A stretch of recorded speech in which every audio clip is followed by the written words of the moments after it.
All right, everybody buckle up, it's history time. And just to be clear, this isn't your fun, learn about cute animals kind of history. We're talking about Russification. Think of it like trying to make a giant bowl of borscht. But instead of ingredients, you're using different cultures. And instead of a spoon, you're using, well, force. Not exactly a recipe for deliciousness. So, picture this. The Russian Empire, vast and sprawling, with a whole bunch of different people and languages. You've got Ukrainians, Poles, Finns, you name it, a real cultural smorgasbord. But here comes the issue. For centuries, the big cheese in charge, the Tsar, wanted everyone to be, well, more Russian. Think of it like this. You're wearing a tracksuit, right? Comfortable, practical? But then someone comes along and says everyone must wear a tracksuit, and it must be this exact shade of grey. Suddenly, not so comfortable anymore, is it? That's kind of what the Tsars were going for, except swap the tracksuit for language and culture. Now, you might be thinking, why bother? Good question. The Tsars had their reasons, some more logical than others. Join me as we delve into this historical casserole, shall we? The Tsars weren't exactly subtle about their whole Russify everything strategy. They genuinely believed that a unified empire, with everyone speaking Russian and following Russian customs, would be a stronger empire. Makes sense on paper, right? Like, imagine trying to run a country where nobody speaks the same language. It'd be chaos. Plus, let's not forget the whole nationalism thing. Back in the day, being a strong unified nation was all the rage. And what better way to foster a sense of national identity than by making everyone, well, more alike? It's like that old saying, the more Russian you are, the more Russian we all are. Okay, maybe I made that up. But here's the thing, forcing people to abandon their own cultures, not exactly the best way to win hearts and minds. Imagine telling someone they can't speak their own language anymore, or that their traditions, the things that make them who they are suddenly wrong. It's like telling an American they can't watch football on Sundays or eat apple pie. Unthinkable.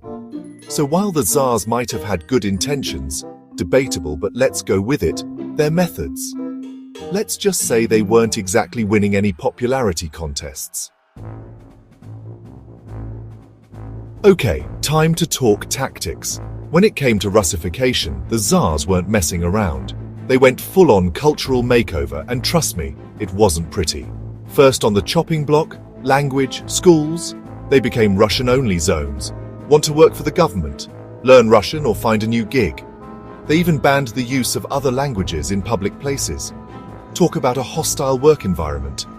The Tsars weren't content with just controlling what people said. Oh no, they had to control what people believed too.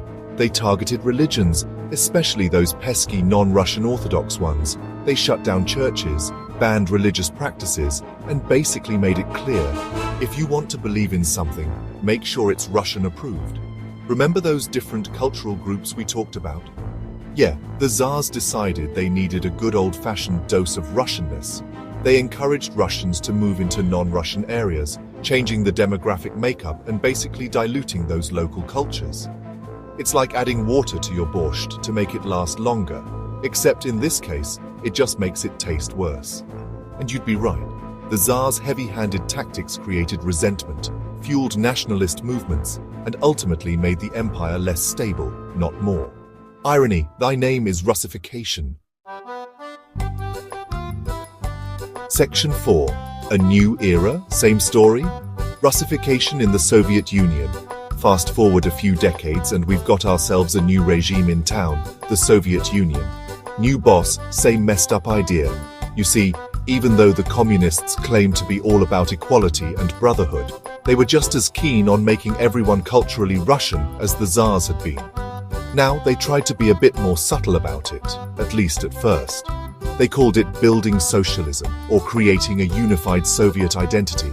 But let's be real, folks. A rose by any other name is still a rose, and this rose smelled suspiciously like, well, Russification. The Soviets, being the forward-thinking folks they were, realized that brute force wasn't always the best way to win over the masses. So, they got creative. They used propaganda, education, and even good old-fashioned peer pressure to promote Russian language and culture. Think of it like a really persuasive marketing campaign, except instead of selling you a new car, they're selling you an entire identity. But don't let the fancy slogans fool you. Behind the scenes, the Soviets were just as ruthless as their Tsarist predecessors when it came to stamping out any whiff of non-Russianness. Section 5. Building a Brotherhood. The Soviet twist on unity. Now, in fairness to the Soviets, and I use that phrase very loosely, they did try to put their own spin on the whole unity thing. They created this idea of a Soviet people, a glorious melting pot of cultures, all working together towards a common goal. Sounds nice, right? Except there was a catch, because of course there was. The Soviets didn't want a true melting pot, where all cultures blended together equally. They wanted a borscht where the Russian ingredients were the star of the show, with all the other flavors pushed to the side. They promoted Russian language and literature, often at the expense of other languages. They encouraged cultural exchange programs where, surprise, surprise, the flow of ideas was mostly one way from Russia outwards. It was all about subtly shifting the balance, making sure that Russian culture remained the dominant force. And if anyone dared to question this brotherhood or, God forbid, celebrate their own cultural identity a little too enthusiastically, well, let's just say the Soviets weren't exactly known for their tolerance of dissent. Section 6. Behind the Iron Curtain, Suppression in the Soviet Era. Now I know what you're thinking. John, this all sounds a bit familiar. Didn't we just cover this with the Tsars? And you'd be right, my friend, because while the Soviets might have slapped a fresh coat of paint on their Russification efforts, underneath it all, it was the same old story of suppression and control.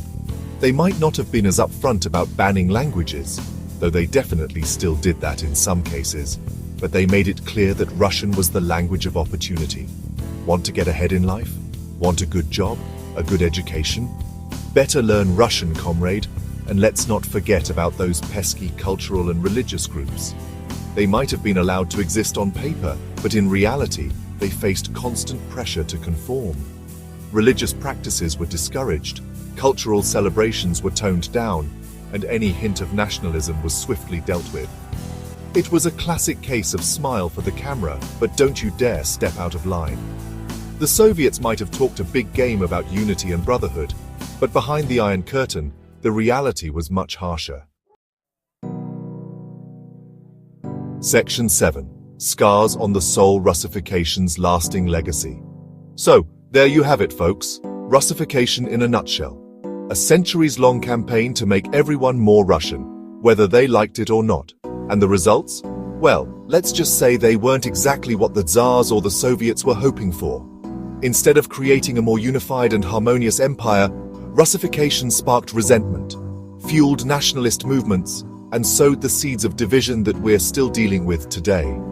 It's a sobering reminder that forcing people to conform rarely, if ever, works out the way you want it to. Even today, long after the fall of the Soviet Union, the legacy of Russification continues to cast a long shadow.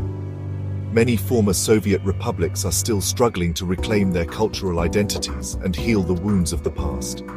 Languages are being revived, traditions are being celebrated, and people are finally free to be themselves without fear of persecution. But the scars of Russification run deep, a reminder that true unity can never be achieved through force or coercion. It's a lesson that, sadly, history seems determined to teach us over and over again.